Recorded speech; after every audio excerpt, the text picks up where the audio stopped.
سلام د نن سهار د 9 بجو خبرونو ته مو زه سمیع الله امیني هرکلی وایم. په میدان وردګو کې د یوې چاودنې له امله د یوې کورنۍ 6 غړي ووژل شول. د دغه ولایت د امنیتي مسؤلینو په وینا دغه پیښه تېره ورځ د جغتو ولسوالۍ په مردله سیمه کې هغه مهال رامنځته شوه چې د دوی موټر په یو ځای پر ځای شوي ماین ور برابر شو. د سرچینې په وینا په دې پیښه کې د یادې کورنۍ 9 نور غړي هم ټپیان شوي دي. ولسمشر غني وایي تاریخ جوړونکې میاشت چې په مخ کې لرو او په دې میاشت کې به د افغانستان 100 کلن لوری وټاکل شي. ښاغلي غني زیاته کړې چې زموږ پریکړې آني او تر فشار لاندې نه دي بلکې اصولي دي ځکه د ملت پر وړاندې مسؤول یو. ولسمشر تېره ورځ په ملي دفاع وزارت کې په یوې ناستې کې همداراز پړاو کړه هر هغه هوکړه چې پکې د افغانستان هویت او ملي اقتدار مسؤول نه وي د منلو وړ نه ده. ماهای تاریخ ساز پیش روی ماست. در این چند ماه جهت چند صد سال افغانستان تعیین خود شد. بحران‌های 40 ساله را که به میراث گرفته بودیم باید ختم کنیم. اما تصامیم ما تصامیم آنی نیست، تصامیم تحت فشار نیست، تصامیم اصولی است، از خاطر که اول به خدا جل شانه مسئول هستیم، دوم به مردم افغانستان. له دې سره سم ولسمشر غني د سولې وروستیو پرمختګونو په اړه وویل د افغانستان اسلامي جمهوریت او افغان ځواکونه د نړۍ اساسي او قانوني شریکان او زموږ د هیوادوالو رسمي او مشروع استازي دي. نوموړي تېره ورځ په ملي دفاع وزارت کې په یوې ناستې کې زیاته کړه چې موږ له امریکا او ناټو سره کوم نوی تړون نه لاسلیک کوو. له امریکا، ناټو او د نړۍ ټولو هیوادونو سره مو ټول قراردادونه او ستراتیژیک تړونونه پر خپل ځای دي.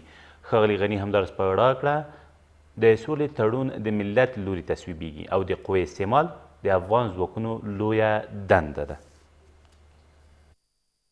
یک اعلامیه مشترک در روزی که صلح انشاءالله تعالی مذاکرات شروع شد و صادر خواهد شد که در او چی میه؟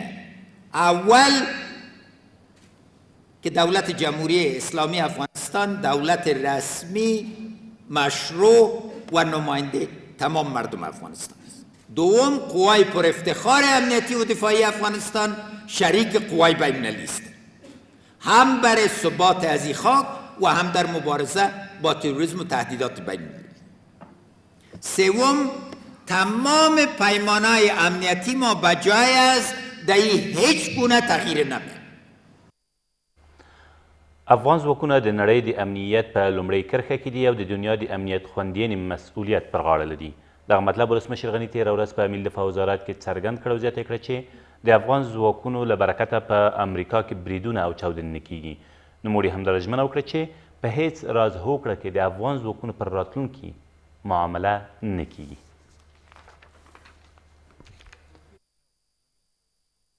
مناسبات بین المللی ما از خاطر از این نیست که از خاطر گلروی ما باشه، از خاطر عزیز که ما صف اول امنیت دنیا هستیم.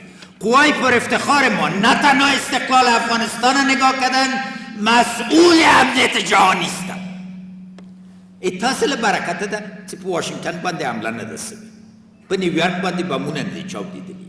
دلته ایموږ خبره د مشترکو ګټه ده، ایموږ خبره دا نه ده چې موږ سره کومه خاصه مرسته کېږي چې یوازې موږ دپاره دا د دنیا دپاره ده او هم د موږ دپاره ده.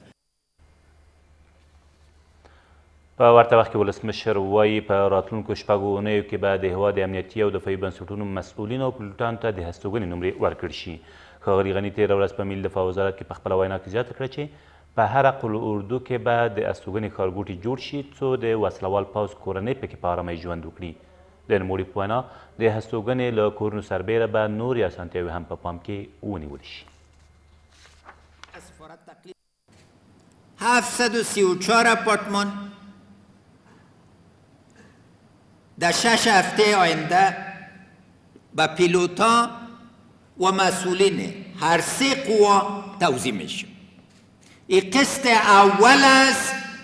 در عین ما چند هزار آپارتمان شروع میشه که تمام مسئولین قوای امنیتی و دفاعی ما در کابل صاحب مسکن باشه. او ولسمشر غني تېر مازدیګر د پوهنې وزارت د ترنې له ملي ټیم سره وکتل. ښاغلي غني په دې کتنه کې وویل د اوسني حکومت د ټولو مسؤلینو ژمنه دا ده چې افغان ماشومانو ته افغانستان آرامه او خوندي کړو. ولسمشر اړوندو مسؤلینو ته لارښوونه وکړه چې د هیواد ملي سرود دی د پوهنې د ترانې ټیم په واسطه ثبت او د ارګ په ټولو مراسمو کې نشر شي او همداراز د دغو ماشومانو د ترانو سلسله دې هم ثبت او په بېلابېلو محفلونو کې خپرې شي. د ویل ده چې دغه ټیم له ټولو ولایتونو څخه د 800 هلکانو او نجونو له ازموینې وروسته جوړ شوی دی. دا تر دې مهاله وروستي خبرونه، تر بیا مو الله امان.